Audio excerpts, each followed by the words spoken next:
بسم الله الرحمن الرحيم الحمد لله رب العالمين والصلاة والسلام على سيد المرسلين وعلى آله وصحبه أجمعين ومن تبعهم بإحسان إلى يوم الدين. أعوذ بالله من الشيطان الرجيم. بسم الله الرحمن الرحيم. والعصر إن الإنسان لفي خسر إلا الذين آمنوا وعملوا الصالحات وتواصوا بالحق وتواصوا بالصبر.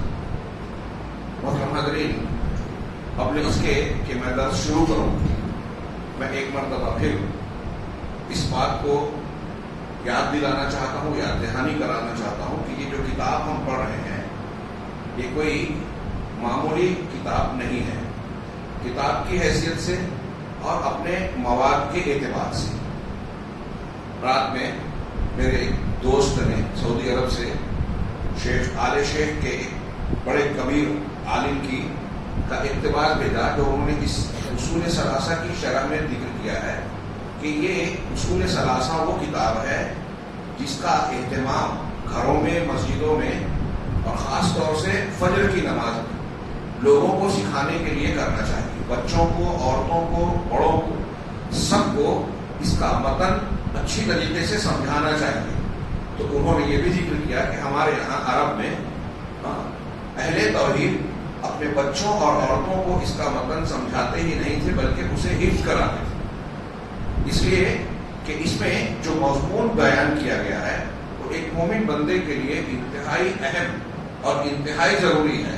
اور شیخ محمد بن عبد الوہاب رحمہ اللہ نے اصول ثلاثہ کی اپنی کتاب میں بہت ہی خوبصورت اور عمدہ انداز میں ان بنیادی مسائل کو بیان کیا. ہم جن صاحب کی کتاب کو سامنے رکھ کے شرح پڑھ رہے ہیں اور اس میں مجبوراً کچھ اختصار کرنا پڑتا ہے وقت کی تنگی کی وجہ سے، یہ بھی ایک بہت بڑی سعودی عرب کی بڑی علمی شخصیت ہے.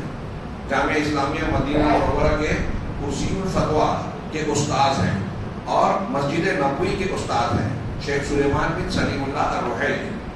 چنانچہ اس کی اہمیت کو اس لیے میں نے ذکر کیا کہ اس درس کو بھی آپ پوری توجہ سے دھیان سے سنیں اور اس کے مضمون کو اپنے ذہن و دماغ میں بسائیں. یہ ہماری زندگی کی بہت بڑی بلکہ سب سے بڑی ضرورت ہے کہ ہم یہ عقیدہ سیکھیں جو دنیا اور آخرت میں ہماری سعادت کی بنیاد ہے. ہم نے یہ پڑھا کہ ایک بندہ مومن کو 4 چیزوں کا سیکھنا ضروری ہے. ان 4 چیزوں کے ذکر کے بعد شیخ محمد بن عبد الوہاب نے کہا کہ وہ دلیل، ان 4 باتوں کا سیکھنا ہر مسلمان کے لیے لازم ہے. اس کی دلیل یہ صورت ہے سورہ عصر، جو انتہائی عظیم الشان سورہ ہے، جامع صورت ہے، اپنے اندر دین کے بنیادی مضامین کو سمیٹے ہوئے ہے. اللہ تبارک و تعالیٰ نے آگے شیخ کہتے ہیں شیخ روحیلی کہ یہ صورت جو ہے اصول خیر کو اپنے اندر اکٹھا کیے ہوئے ہے. اور یہ صورت ان 4 چیزوں کو جو شیخ محمد بن عبد الوہاب نے بیان کیا اور ہم نے پڑھا، ان کو سیکھنا ضروری ہے. ان کی نص کے طور پر ہے، یعنی نص مانے واضح دلیل کے طور پر ہے کہ اللہ تعالیٰ ہمیں کہہ رہا ہے کہ ہم یہ چیزیں سیکھیں. اللہ تبارک و تعالیٰ نے اس میں زمانے کی قسم کھائی، والعصر، قسم ہے زمانے کی. عصر کسے کہتے ہیں؟ زمانہ، دہر. ہماری زندگی جو ہم کو ملی ہے، شب و روز جو بھی وقت ملا ہے، یہ ہمارا زمانہ ہے. کچھ لوگوں نے کہا کہ انسان کی جو زندگی ہے اس کی قسم کھائی، کچھ لوگوں نے عام زمانہ کہا. یہ وہی ہے، اسی زمانے میں ہم اعمال کرتے ہیں. اللہ تبارک و تعالیٰ کے یہاں ہمارا امتحان ہو رہا ہے، تو ہم اس زندگی کے پیریڈ میں جو اللہ نے ہم کو دیا ہے اپنے امتحان میں کامیاب ہو رہے ہیں، ناکام، اس کے اعمال انجام دے رہے ہیں. اب یا تو اس میں ہم منافع کما رہے ہیں یا خسارہ اٹھا رہے ہیں. اگر انسان نے خیر اور اطاعت کے کاموں میں اس زندگی کو، زمانے کو اختیار کیا تو یہ بہت بڑا منافع ہے. اور اگر اپنی زندگی کے اوقات کو گناہوں سے سیاہ کیا تو یہ بہت بڑا خسارہ اور نقصان ہے. چنانچہ اللہ تبارک و تعالیٰ نے عصر کی قسم کھائی. مجھے یہاں انہوں نے ذکر نہیں کیا، امام راضی کا قول نظر یاد آتا ہے. انہوں نے کہا کہ جب میں ایک مرتبہ بازار سے گزر رہا تھا تو دیکھا کہ ایک برف بیچنے والا برف بیچ رہا تھا اور کہہ رہا تھا کہ لوگوں میرا یہ سامان جلد سے خرید لو ورنہ ضائع ہو جائے گا. اس زمانے میں اتنے انتظامات نہیں تھے کہ برف کو دیر تک سنبھالا جائے، تو برف بیچ رہا ہے. اب ظاہر سی بات ہے دیر تک اگر کوئی نہیں خریدے گا تو اس کا برف پگھل جائے گا، سامان ضائع ہو جائے گا. میں نے جب اس کی یہ کیفیت دیکھی، یہ آواز سنی، تو مجھے والعصر کی قسم کی مناسبت اور معنی مفہوم سمجھ میں آیا۔ وہ کیسے کہ انسان کو جو زندگی ملی ہے وہ اس کا عصر ہے، زمانہ ہے۔ اگر وہ اس زندگی کے لمحات کو جو ہم کو آپ کو ملا ہے، یہ ایک موقع ہے، اگر ان کا صحیح استعمال اپنے لیے نہیں کرتا، نیکی کے کاموں میں اس کو نہیں لگاتا، تو اس کا بھی زندگی کا معاملہ نقصان کی طرف جا رہا ہے۔ جیسے اس آدمی کا برف پگھلتا جا رہا ہے، ہماری زندگی کے لمحات بھی ہر لحظہ پگھلتے جا رہے ہیں۔ ہم جیسے جیسے وقت گزار رہے ہیں، اپنی موت اور اپنی قبر سے قریب ہو رہے ہیں، لہذا ہماری زندگی کم ہو رہی ہے اور ختم ہو رہی ہے۔ اگر اس کا استعمال ہم نے صحیح انداز میں نہیں کیا تو خسارہ اٹھا رہے ہیں۔ زمانے کو گواہ بنا کر اللہ تبارک و تعالیٰ نے یہی بات کہی۔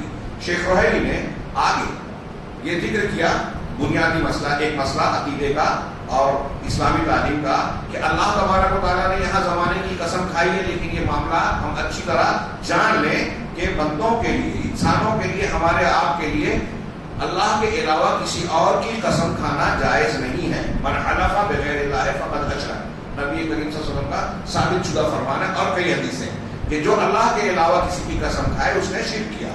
اللہ تبارک و تعالیٰ اپنی مخلوقات میں سے جس کی چاہے قسم کھا سکتے ہیں۔ جب ہم کسی کی قسم کھاتے ہیں تو اس کا مطلب اس کی تعظیم کر رہے ہیں، اور جو بات قسم کھانے کے بعد کہہ رہے ہیں اس پر اسے گواہ بنا رہے ہیں۔ بندوں کے لیے کسی کی تعظیم اگر جائز ہے تو اللہ کے لیے، اور اسی طریقے سے بندوں کے لیے ہر وقت اگر کوئی چیز گواہی دے سکتی ہے، کوئی ذات گواہ بن سکتی ہے، تو وہ رب العالمین کی ہے۔ چنانچہ آگے کہتے ہیں کہ اللہ تبارک، یہاں اور ایک بات کہ اللہ تعالیٰ جو بات بیان کرنے جا رہا ہے اس مختصر سی اور جامع صورت میں، اس بات کو قسم کے ذریعے سے بیان کر رہا ہے۔ قسم کس لیے کھائی جاتی ہے؟ کسی بات کو قوت دینے کے لیے۔ اگر آپ کسی کے سامنے کہتے ہیں اللہ کی قسم ایسا ہے، تو اس کا مطلب یہ ہوا کہ آپ اس کو یقین دلانا چاہتے ہیں کہ یہ بات بالکل پکی ہے اور میں قسم کھا کے گیا ہوں۔ اللہ تبارک و تعالیٰ کو یقین دلانے کے لیے قسم کھانے کی ضرورت نہیں ہے، کیونکہ اللہ تبارک و تعالیٰ کی کوئی بات غلط نہیں ہو سکتی، اور ایک مومن بندے کے لیے یہی کافی ہے کہ اللہ نے فرمایا۔ تو بغیر قسم کے بھی بات ہو سکتی تھی، لیکن اللہ نے قسم کے ساتھ بات کو بیان کیا۔ اس کا مطلب یہ کہ اللہ قسم کے ذریعے سے جو بات بیان کر رہا ہے اس میں ہمیں اور آپ کو توجہ دلا رہا ہے کہ یہ بات ہلکی پھلکی نہیں ہے، چھوٹی بات نہیں ہے، بہت اہم ہے۔ ہم کو اس کی اہمیت پر تنبیہ کر رہا ہے۔ یوں تو اللہ کی کوئی بھی بات غیر اہم نہیں ہے۔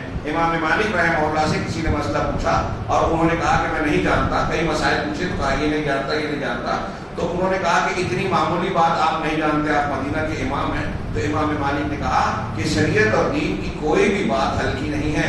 کیا تم نے اللہ کا یہ فرمان نہیں سنا، اِنَّا سَنُلْقِي عَلَيْكَ قَوْلًا ثَقِيلًا، کہ ہم آپ پر بہت بھاری قول نازل کر رہے ہیں، القا کر رہے ہیں۔ تو اللہ کی اور دین کی جو بھی بات ہے وہ بھاری ہے۔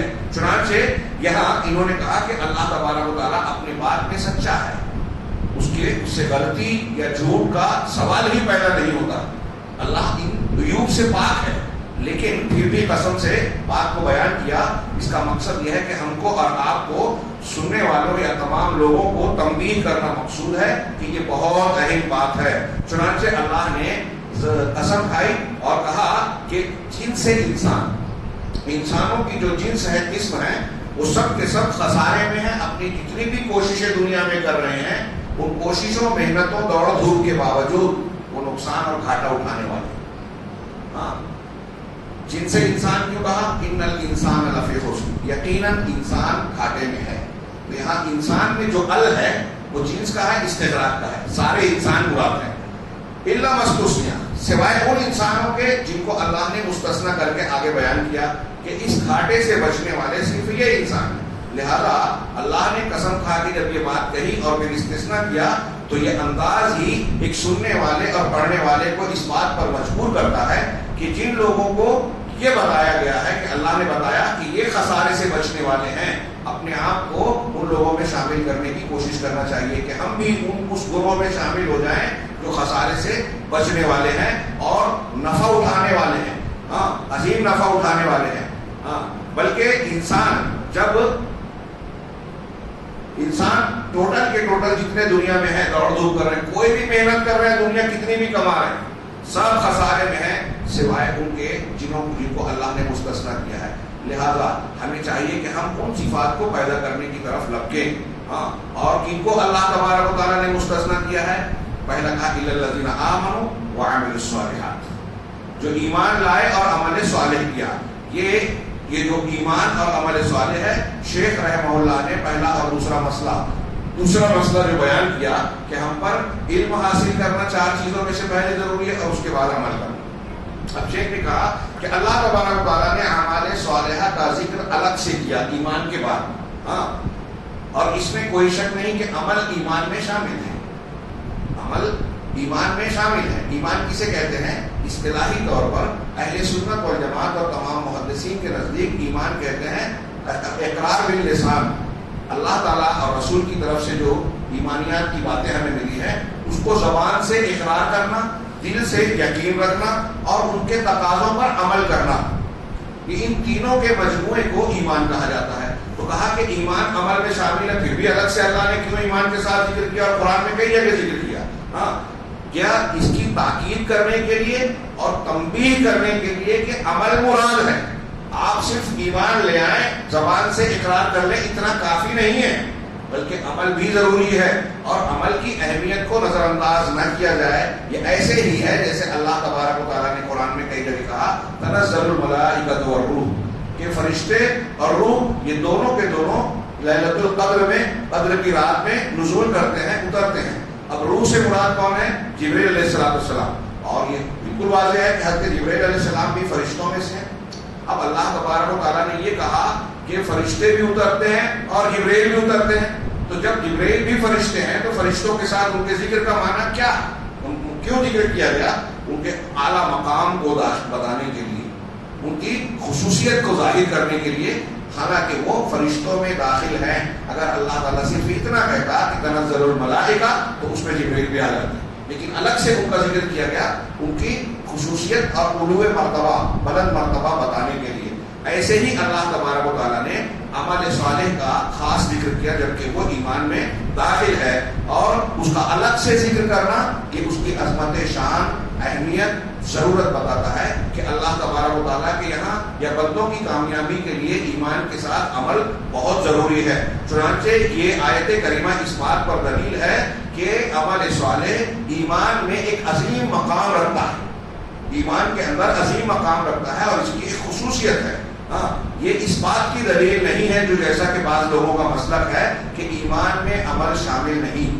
مرجیہ کا قول ہے اور ہمارے ہاں امام ابو حنیفہ یا حنفی مسلک کی طرف بھی یہ بات منسوب ہے. کچھ لوگ کہتے ہیں کہ امام ابو حنیفہ رحمہ اللہ اور محدثین کا یہ جو اختلاف ہے کہ ایمان عمل میں شامل ہے یا نہیں، یہ لفظی قسم کا ہے، یہ لفظی اختلاف نہیں ہے. آپ تھوڑی دیر کے لیے سوچئے کہ اگر آپ کو یہ سمجھا دیا جائے کہ آپ زبان سے اقرار کر رہے ہیں، دل سے مان رہے ہیں اللہ کو، رسول کو، آخرت کو، تقدیر کو، فرشتوں کو، کتابوں کو، یہ کافی ہے، عمل کرنا ضروری نہیں ہے، تو اس کا نتیجہ کیا نکلے گا؟ اس کا نتیجہ وہی نکلے گا جو عیسائیوں کے یہاں ایک عقیدہ ہے کہ حضرت عیسیٰ علیہ السلام نعوذ باللہ وہ اللہ کا بیٹا کہتے ہیں. اللہ اس سے بلند، وہ دنیا میں آئے، سولی پہ چڑھ گئے اور سولی پہ چڑھ کے انسانوں کے گناہوں کا کفارہ بن گئے. اس عقیدے نے عیسائیوں کو گناہوں پر جری بنا دیا کہ ہم قتل کر لیں، چوری کر لیں، بڑے سے بڑا گناہ کر لیں، کنفیشنس باکس میں جا کے پادری کے پاس جو ہے اس کو کچھ نذرانے تحفے تحائف دیں اور اس سے گناہ معاف کرا لیں. وہ یسوع مسیح کی طرف سے نمائندہ بن کے آپ کے گناہ کو معاف کر دے. ایسے ہی اگر آپ اور ہم کو یہ عقیدہ بن جائے کہ عمل ایمان میں شامل نہیں ہے تو اس کا نتیجہ یہ نکلے گا کہ آپ کا ایمان، میرا ایمان، حضرت جبریل کا ایمان، ابو بکر صدیق کا ایمان، حضرت عمر فاروق صحابہ کا ایمان سب ایک جیسا ہے، اس میں کمی بیشی نہیں ہوتی. اہل سنت والجماعت کا تمام محدثین کا، صحابہ، تابعین، تبع تابعین کا یہ عقیدہ ہے کہ ایمان گھٹتا بڑھتا ہے. آپ کے اعمال جیسے اچھے ہوتے جائیں گے آپ کا ایمان میں اضافہ ہوگا. آپ کے اعمال، آپ نے گناہ کا ارتکاب کیا، آپ کا ایمان بڑھ جائے گا. لا یزنی الزانی حین یزنی وہو مؤمن، زانی جب زنا کرتا ہے اس وقت اس حالت میں مومن نہیں رہ جاتا. ولا یسرق السارق حین یسرق وہو مؤمن، چور جب چوری کرتا ہے تو اس حالت میں مومن نہیں رہتا. تو اس کے اعمال کی حیثیت سے ایمان کا گھٹنا بڑھنا یہ انجام پاتا ہے. تو آگے کہہ رہے ہیں والذین آمنوا باللہ قولا باللسان، تو جو لوگ زبان سے اقرار کر کے ایمان لائے، دل سے اس کا اعتقاد اور یقین رکھا جوارح اور ارکان کے ذریعے سے اس پر عمل کیا، یہ لوگ گھاٹے سے مستثنا ہیں۔ یہ پہلا مسئلہ ہے جو ہم نے عمل کی شکل میں پڑھا۔ اور دوسرا مسئلہ وہی المسئلہ، یہ عمل ہے جو دوسرا مسئلہ ہے جس کو شیخ محمد بن عبد الوہاب نے ذکر کیا کہ 4 چیزیں سیکھنا ضروری ہے۔ پھر اس کے بعد اللہ عز و جل نے کہا وَتَوَاصَوْا بِالْحَقِّ کہ وہ لوگ خسارے سے بچنے والے کون لوگ ہیں؟ جو ایمان لائے، عمل صالح کیا، اور جنہوں نے آپس میں حق کی تلقین کی۔ یہ کہہ رہے ہیں کہ یہ دعوت الی الحق ہے۔ آپ کسی چیز پر عمل کر رہے ہیں دین کو جاننے کے بعد، تو اب اس کی تلقین لوگوں کو کر رہے ہیں کہ ایسا کرو، نماز پڑھو، روزہ رکھو، فلاں کام مت کرو، فلاں کام کرو۔ تو علم اور عمل کے بعد یہ جب آپ لوگوں کو تلقین کر رہے ہیں، حق کی بات بتا رہے ہیں، تو یہ دعوت کا کام ہوا۔ ہاں، یہ تیسری ترتیب میں شیخ محمد بن عبد الوہاب نے تیسری چیز جو ذکر کی۔ اور اللہ عز و جل نے اس آخری سورہ مبارکہ میں جو ذکر کیا وَتَوَاصَوْا بِالصَّبْرِ، صبر کی ایک دوسرے کو تلقین کرتے ہیں، یہ چوتھا مسئلہ ہے۔ اس کی تفصیلات ہم پہلے پڑھ چکے ہیں۔ یہ سورہ عصر کے اندر سورہ عصر کو بطور دلیل شیخ محمد بن عبد الوہاب نے پیش کی۔ یہ دیکھیے، یہ طریقہ ہے ہمارے علماء سلف کا۔ آپ کوئی بات مانتے ہیں، منواتے ہیں، تو اس کا طریقہ یہ ہے کہ آپ قرآن حدیث کی دلیل دے کر بات کیجیے۔ دلیل سے بات مضبوط ہوتی ہے۔ ہم شیخ محمد بن عبد الوہاب کی بات نہیں مان رہے ہیں کہ انہوں نے کہا وہ بہت بڑے ہیں اس لیے ان کی بات مان لی ہے، نہیں، اس لیے مان رہے ہیں کہ انہوں نے اپنی بات پہ قرآن کی دلیل دی، قرآن سے سمجھایا۔ اور یہ گویا اس میں شیخ محمد بن عبد الوہاب نے اپنی بات کہنے کے بعد کہا کہ اس بات پر سورہ عصر دلیل ہے۔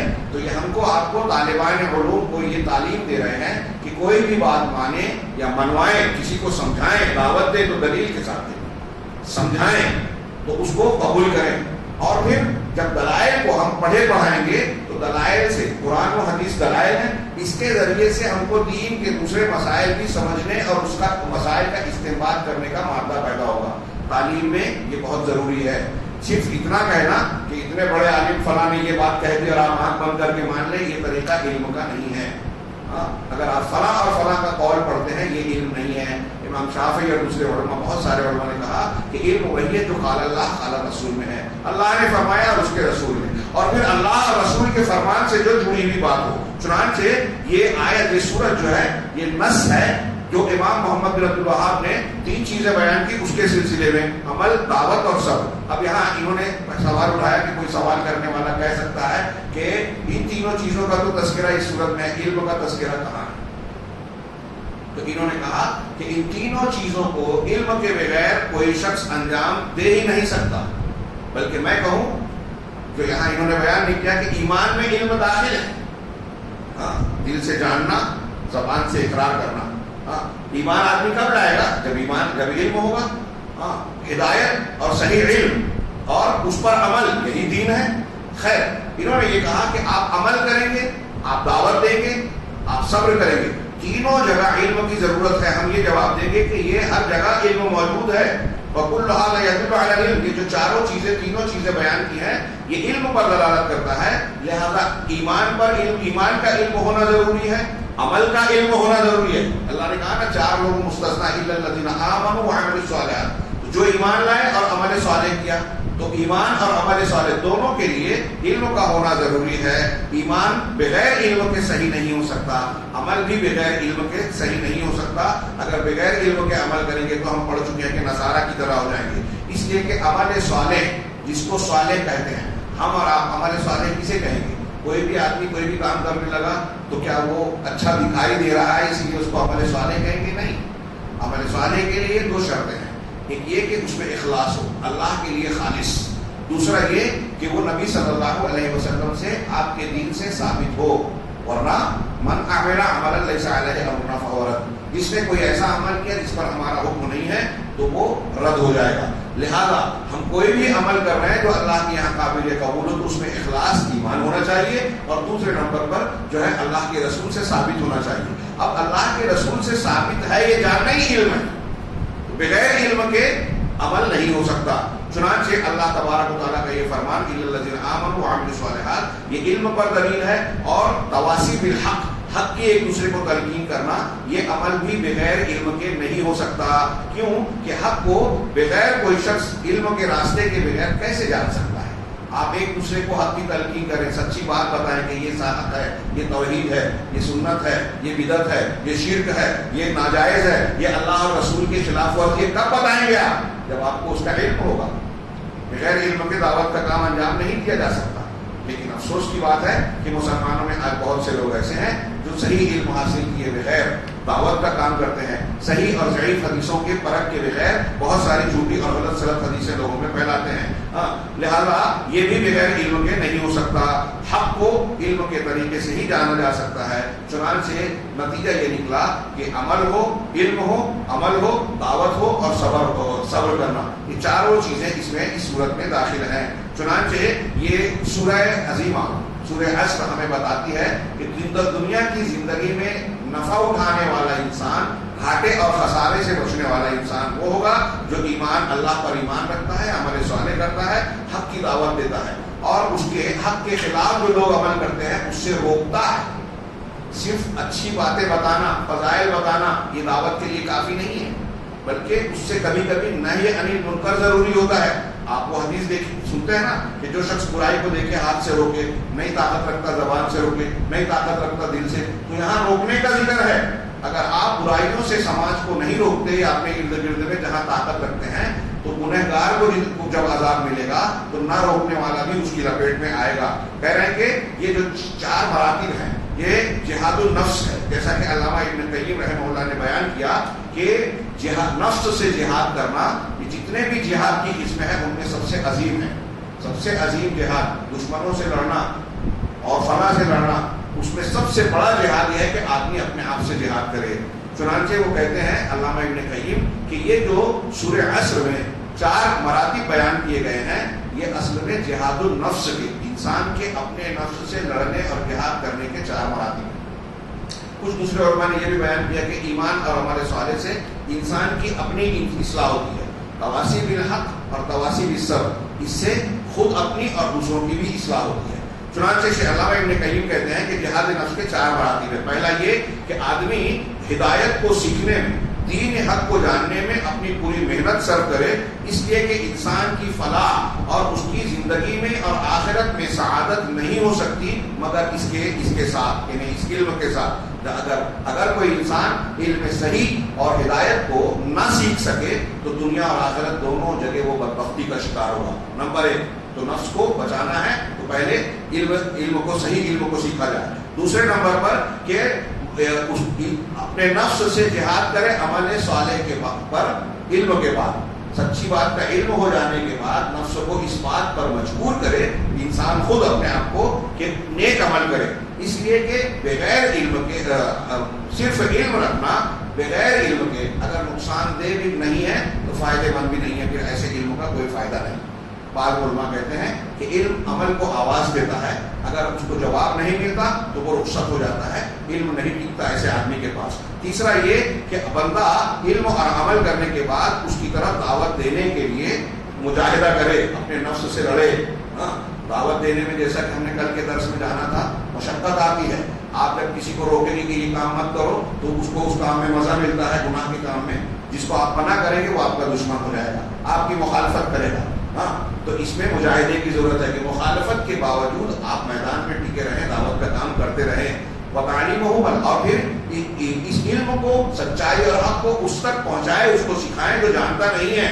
ورنہ اگر کوئی آدمی سیکھنے کے بعد دوسروں کو نہیں سکھاتا تو ان لوگوں میں شامل ہو جائے گا جن کے تعلق سے اللہ نے مذمت بیان کی کہ ہدایت آ جانے کے بعد اللہ کی ہدایت اور دلائل کو چھپاتے ہیں۔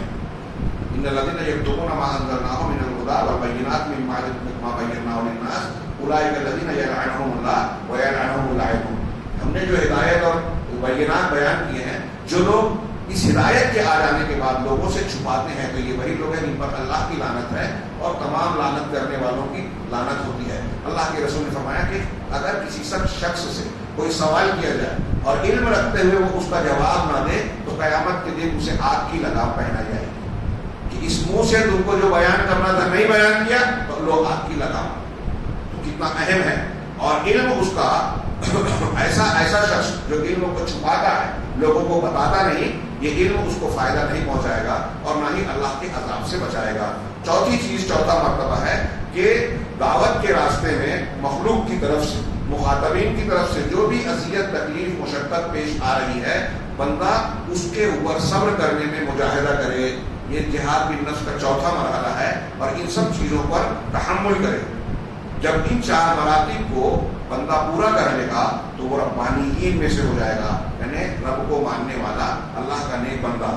شیخ محمد بن عبداللہ نے کہا وَيَتَحَمَّلُ ذَلِكَ كُلُّهُ لِلَّهِ، یہ ساری چیزیں بندہ اللہ کے لیے جو ہے برداشت کرے، ساری چیزیں اللہ کے لیے برداشت کرے. یعنی کوئی دنیا کا مقصد نہ ہو، دکھاوا نہ ہو، ریاکاری نہ ہو، بلکہ اس کا سارا عمل اور صبر و ضبط اللہ کے لیے ہو، دنیا کمانے کے لیے نہ ہو. اس صورت کو اس کی شرح کرنے کے بعد شیخ نے، تو مختصر سی بات ہے، آج کی یہ درس پورا ہو جائے گا.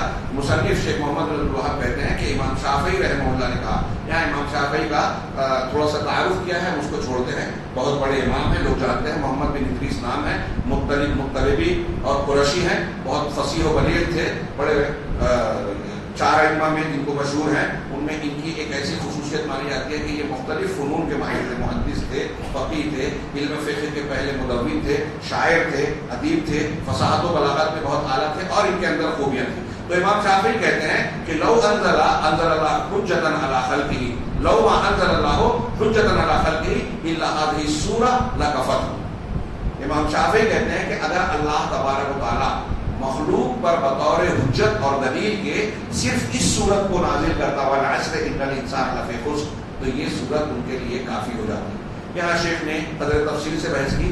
میں نے جو ترجمہ کیا اس پر آپ اندازہ لگا سکتے ہیں کہ امام شافعی اس صورت کی اہمیت اور جامعیت کو کتنے زبردست انداز میں بیان کر رہے ہیں. ان کے قول کا شیخ نے بتایا کہ یہ مطلب نہیں ہے کہ پورے قرآن کی جگہ اگر صرف اس صورت کو اتار دیتا تو کافی تھا. اس صورت کو یہ اس کا معنی یہ ہے کہ بطور حجت و دلیل بندوں کے لیے کہ دین کی بنیادیں اور اس کے جن چیزوں کو سیکھنا بندے کے لیے ضروری ہے، اگر اللہ تعالیٰ اس کے لیے صرف اس صورت کو اتارتا تو انسان کے لیے دین کو مضبوطی سے پکڑنے کے لیے یہ اس کا علم ہی کافی ہوتا. علامہ ابن تیمیہ رحمہ اللہ نے امام شافعی کے اسی قول کو نقل کرنے کے بعد کہا کہ امام شافعی نے جیسا کہا حقیقت ویسی ہی ہے، کیونکہ اللہ تبارک و تعالیٰ نے اس صورت میں ان تمام لوگوں کے بارے میں بتایا کہ سب کے سب گھاٹا اٹھانے والے ہیں، مگر سوائے ان لوگوں کے جو اپنے اندر مومن ہو، صالح یعنی نیک عمل کرنے والا ہو، اور اپنے علاوہ دوسروں کو حق کی تلقین دے کرنے والا ہو، اور اپنے اور دوسروں کو صبر کی تلقین کرنے والا ہو. یہ اس بات کی دلیل ہے کہ امت کے سلف اس صورت کی عظمت شان کو جانتے تھے. اس کے بعد آخر میں امام بخاری رحمہ اللہ کا قول نقل کیا. امام بخاری نے کہا باب العلم قبل القول والعمل. صحیح بخاری میں انہوں نے ایک باب باندھا کتاب العلم میں کہ قول اور عمل سے پہلے علم کا باب، اور پھر قرآن کی آیت کو بطور دلیل نقل کیا امام بخاری نے فَاعْلَمْ أَنَّهُ لَا إِلَهَ إِلَّا اللَّهُ وَاسْتَغْفِرْ لِذَنبِكَ. آیت پر غور کیجئے. امام بخاری نے جو دعویٰ کیا، ترجمہ نے عنوان قائم کیا کہ علم فعلم، علم حاصل کرو، تو پہلے علم ہوگا. قبل القول والعمل، قول اور عمل سے پہلے. اب ہم لا الہ الا اللہ کہہ رہے ہیں تو لا الہ الا اللہ کہنے سے پہلے اس کا علم ہوگا. ہم نماز پڑھ رہے ہیں، اس پر عمل کرنے سے پہلے اس کا علم ہوگا. علم پہلے، قول اور عمل اس کے بعد. اور دلیل دی کہ اللہ تعالیٰ نے قرآن میں کہا کہ تم یہ علم رکھو کہ اللہ کے سوا کوئی معبود برحق نہیں ہے، اور اپنے گناہ کی بخشش طلب کرو. پہلے علم، پھر لا الہ الا اللہ کا اقرار عقیدہ، پھر واستغفر لذنبک کا یہ عمل. قول اور عمل سے پہلے علم ہونا چاہیے. چنانچہ شیخ محمد بن عبدالوہاب کہتے ہیں فَبَدَأَ بِالْعِلْمِ قَبْلَ الْقَوْلِ وَالْعَمَلِ. چنانچہ انہوں نے قول اور عمل سے پہلے جو ہے علم سے شروعات کی، اور پھر اس کی تھوڑی سی شرح بیان کی، جو میں سمجھتا ہوں کہ ہم نے بنیادی طور سے حاصل کلام کے طور پر جو بنیاد جان لی کہ کوئی بھی قول اور عمل ہم کر رہے ہیں شریعت کا، اس سے پہلے علم کا حاصل کرنا ضروری ہے. اللہ تبارک و تعالیٰ ہمیں دین کو صحیح طریقے سے سمجھنے